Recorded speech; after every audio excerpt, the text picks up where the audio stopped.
first responders got to the scene in no time. Even though the accident didn't seem so bad, you may have wondered why the fire engine is on the scene of a minor traffic accident. I say minor because the car was off the road, but no major injuries or anything. So why is the fire engine there?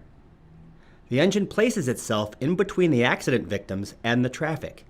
This is to offer both protection and privacy for those in distress. There are so many moving parts at an accident scene and first responders out on the road, so please be careful when you drive by an accident.